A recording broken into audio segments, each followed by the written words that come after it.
जय श्री राधा रानी सरकार की, जय श्री कृष्ण भगवान की, जय मंदिर बंसी वाले महाराज की, जय एकादशी व्रत की। मंदिर श्री बंसी वाले महात्मा यूट्यूब चैनल की ओर से हम आप सभी भक्तों का हार्दिक अभिनंदन करते हैं।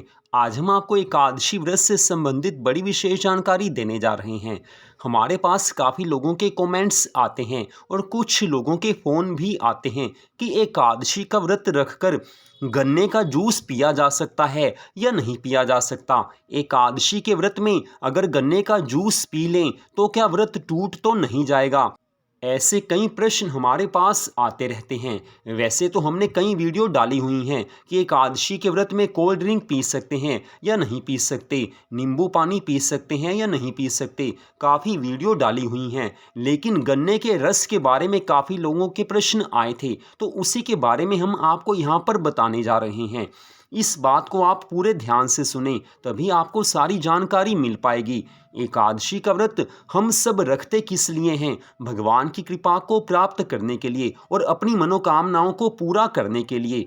तो श्रीमद् भगवद गीता में भगवान श्री कृष्ण जी ने अर्जुन को स्पष्ट बताया है कि हमारे शास्त्र में जो कुछ लिखा हुआ है उसको पूरी तरह से मानना चाहिए। शास्त्र की आज्ञा के अनुसार सब कार्य करने चाहिए, मन माना आचरण नहीं करना चाहिए। तो श्रीमद् भगवद गीता के नियमों के आधार पर हम आपको यहाँ पर बता रहे हैं कि एकादशी का व्रत रखकर गन्ने का जूस बिल्कुल भी नहीं पीना चाहिए। जी हाँ, अगर आपने एकादशी का व्रत पूरी श्रद्धा भावना से रखा है, पूरे विधि विधान से रखा है और आप एकादशी के व्रत का पूरा फल प्राप्त करना चाहते हैं, तो गन्ने का जूस तो बिल्कुल भी भूल जाइए। जी हाँ, गन्ने का जूस एकादशी के व्रत में बिल्कुल भी नहीं पीना चाहिए। अब क्यों नहीं पीना चाहिए वो हम आपको यहाँ पर बता रहे हैं।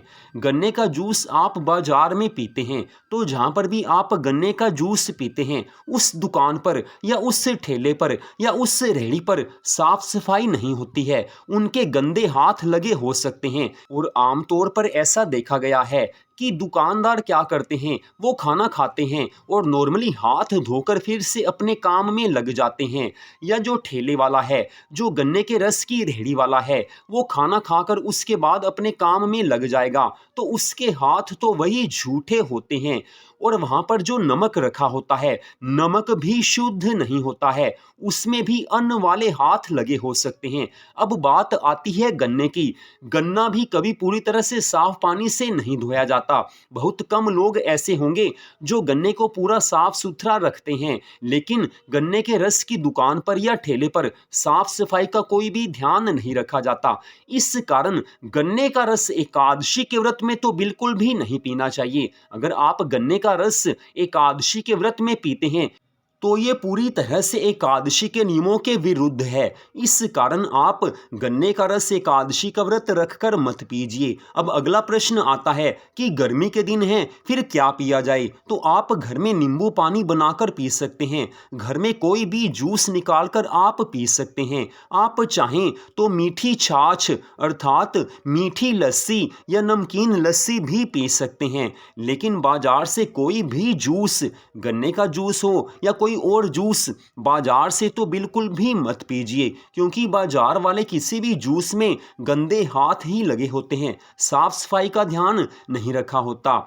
एकादशी व्रत के नियमों के बारे में स्पष्ट बताया गया है कि एकादशी का व्रत पूरी श्रद्धा भावना से रखना चाहिए। एकादशी के व्रत में अपने मन के ऊपर नियंत्रण होना चाहिए, अपनी जीवा के ऊपर नियंत्रण होना चाहिए।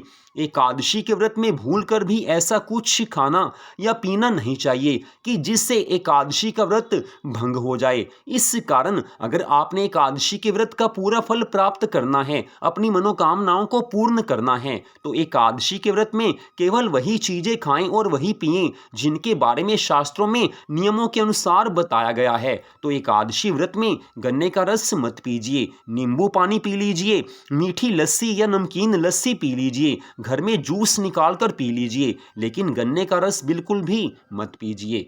अब हमारा कार्य तो यही है कि शास्त्र के नियमों के अनुसार आपको सारी जानकारी देना, उसके बाद आपने मानना है या नहीं मानना है वो आपकी इच्छा पर निर्भर करता है। तो हमने आपको एकादशी व्रत के दिन गन्ने का रस पीने के बारे में सारी जानकारी स्पष्ट रूप से दे दी है।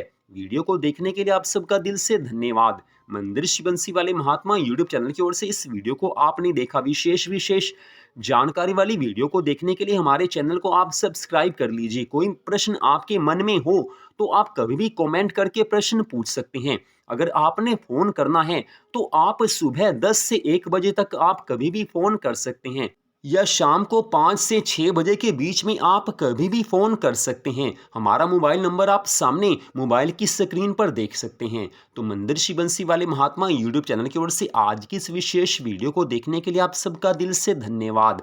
जय श्री राधा रानी सरकार की, जय श्री कृष्ण भगवान की, जय सद्गुरुदेव श्री बंसी वाले महाराज की, जय एकादशी व्रत की।